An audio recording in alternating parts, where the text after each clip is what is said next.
Baik, Assalamualaikum warahmatullahi wabarakatuh. Gimana kabarnya siswa SMK? Tetap prinsip kita meskipun kita sedang belajar daring, tidak mengurangi tidak mengurangi niatan kita untuk bisa mempelajari PDTM, materi PDTM. Jadi nanti sebelum kalian masuk ke materi PDTM, tentunya kalian harus mengenal tujuan kalian belajar materi PDTM itu apa. Dengan tahu tujuannya, tentu kalian punya gambaran target apa yang harus kita capai. Jadi dalam setahun itu kalian akan melaksanakan pembelajaran dalam situasi yang sedang pandemi seperti saat ini. Tentu untuk pelajaran praktek belum bisa kita lakukan, tapi tidak ada salahnya kita mengenal terlebih dahulu materi-materi yang terdapat dalam mapel PDTM itu, terutama materi teorinya. Jadi dalam materi PDTM itu kalian akan diajarkan bagaimana kalian bisa menguasai beberapa kompetensi. Salah satunya yang pertama adalah bagaimana kalian bisa memahami tentang K3 tersebut. Jadi K3 itu seperti yang sudah saya ajarkan. K3 itu kita akan mempelajari seputar keselamatan dan keamanan dalam bekerja. Selain K3, kita juga akan mempelajari tentang bagaimana kita bisa menggunakan, sekaligus kita bisa membaca hasil pengukuran menggunakan alat ukur. Dalam dunia teknik pemesinan, karena satuan yang dipakai adalah milimeter, ingat, karena banyak yang salah. Satuan yang dipakai dalam dunia teknik pemesinan itu adalah milimeter, bukan memakai meter. Kalau kalian memakai meter, dalam kerangka berpikir kalian tetap memakai meter, berarti kalian jurusannya bukan teknik pemesinan, melainkan gambar bangunan atau jurusan bangunan.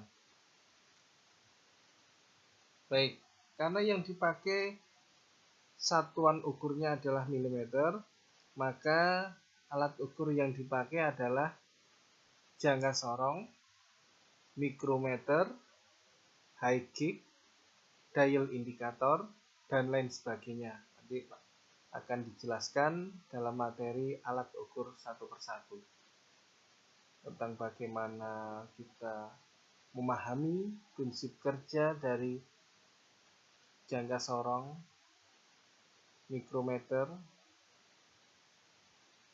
high gig, dan dial indikator. Kita diajarkan bagaimana memahami prinsip kerjanya, bagaimana kita cara pakainya, dan bagaimana kita membaca hasil pengukuran. Seperti itu. Selain alat ukur, nanti dalam pelajaran PDTM ini kalian akan belajar tentang bagaimana kalian mengenal alat perkakas tangan. Tidak hanya mengenal saja, bagaimana kita bisa menerapkan dalam pekerjaan dasar teknik mesin itu. Jangan sampai ketika kalian praktek, kalian bingung. Umpama katakanlah kalian disuruh dalam gambar teknik, perintahnya disuruh untuk membuat ulir dalam.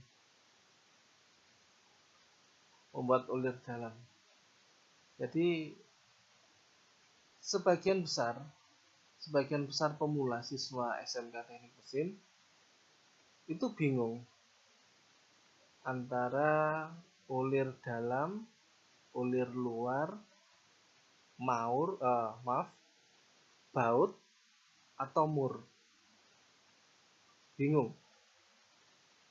Terus alat yang dipakai apa? Kalau kita membuat mur atau baut secara manual, juga masih bingung antara memakai tap atau memakai sney. Tentunya harus dipahami dulu ulir dalam, ulir luar. Berarti sebelum membuat ulir dalam, kita harus mengebor terlebih dahulu. Setelah itu, kita memakai alat yang dinamakan tap. Produk yang dihasilkan dari proses tersebut adalah apa? Mur atau baut? Oke, produk yang dihasilkan dari proses tersebut adalah berupa mur. Jadi produk hasil pengerjaan menggunakan tap, hasil pengerjaan ulir dalam menggunakan tap secara manual, itu hasil produknya adalah berupa mur. Seperti itu siswa TPM yang saya banggakan. Selanjutnya, selain kalian mempelajari atau praktek menggunakan tap, sney, nanti kalian akan praktek menggunakan alat perkakas tangan berupa kikir, palu. Kikir dan palu itu terdapat beberapa jenis. Kalian harus paham, jangan kabeh palu dianggap sama, semua kikir dianggap sama. Contoh, kikir ada yang segi 4, ada yang segi 3, ada yang kikir bulat. Jadi harus paham penggunaan dari masing-masing perkakas tangan sesuai kegunaannya. Selain kikir, palu, sney, tap, tentunya kalian juga akan belajar bagaimana kalian menggunakan alat perkakas tangan digenggam. Alat perkakas tangan digenggam atau menggunakan motor listrik. Contoh alat tersebut adalah gerinda tangan.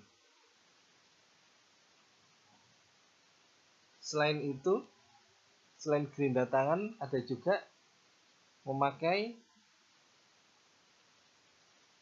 gerinda datar,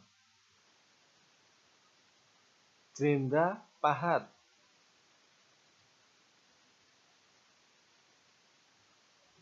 Ada juga mesin bor, baik itu mesin bor tangan maupun mesin bor duduk atau universal.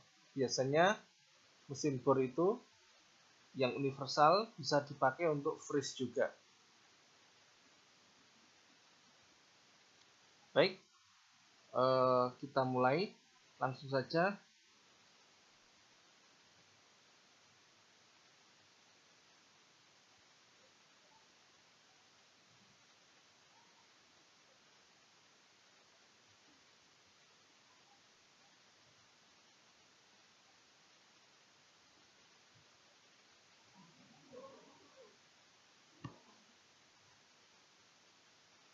Silabus berkarakter. Jadi dalam mata pelajaran pekerjaan teknik mesin kelas 10 semester 1 dan 2, kompetensi inti yang ingin dicapai. Ada beberapa kompetensi inti yang ingin dicapai.